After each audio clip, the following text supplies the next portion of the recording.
வணக்கம். விஜிலன்ஸ் டிவிக்காக செய்திகளை வாசிப்பவர் விஜிலன்ஸ் டாக்டர் ப. தமிழ் பாரதி ஆனந்தன்.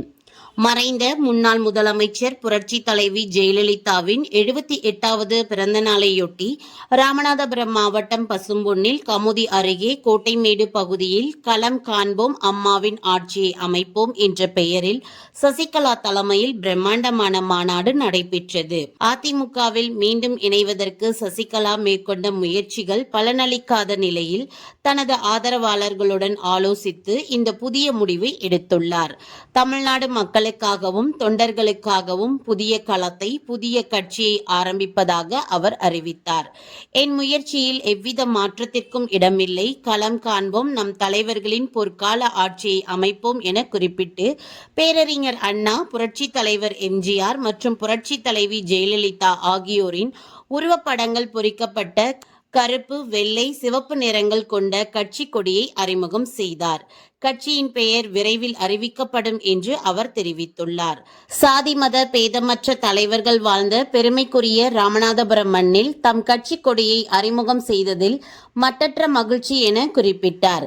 இந்த கட்சி பேரறிஞர் அண்ணா, புரட்சி தலைவர் எம்ஜிஆர் மற்றும் புரட்சி தலைவி ஜெயலலிதா காட்டிய திராவிட பாதையில் செயல்படும் என உறுதிபட தெரிவித்தார் என்பது குறிப்பிடத்தக்கது.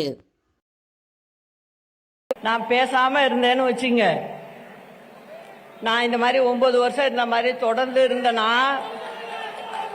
புரட்சி தலைவி அம்மாவுடைய வழிவந்த கழக தொண்டர்களுக்கும் தமிழ்நாட்டு மக்களுக்கும் நான் செய்கின்ற பெரிய துரோகம் ஆயிடும். அதனால என்னை பொறுத்த வரைக்கும் ஒரு தீர்க்கமான முடிவு எடுத்திருக்கேன்.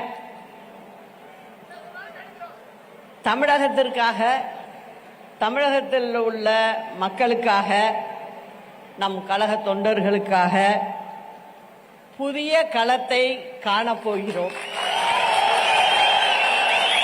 ஒரு புதிய கட்சியை ஆரம்பிக்க போகிறோம்.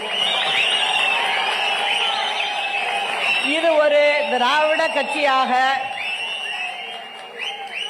பேரறிஞர் அண்ணா, புரட்சி தலைவர் எம்ஜிஆர், புரட்சி தலைவி அம்மா ஆகியோரின் வழியில் ஏழை எளிய சாமானிய மக்களுக்கான ஒரு கட்சியாக, எதிரிகளையும் துரோகிகளையும் வேறறுக்கின்ற ஒரு கட்சியாக இது செயல்படும்.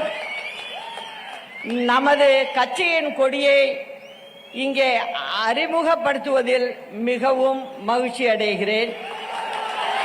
இது கருப்பு, வெள்ளை, சிவப்பு வண்ணத்தில் பேரறிஞர் அண்ணா, புரட்சி தலைவர் எம்ஜிஆர், புரட்சி தலைவி அம்மா ஆகியோரின் உருவத்தை தாங்கி நிற்கின்ற ஒரு கொடியாக பட்டொளி வீசி பறக்கும்.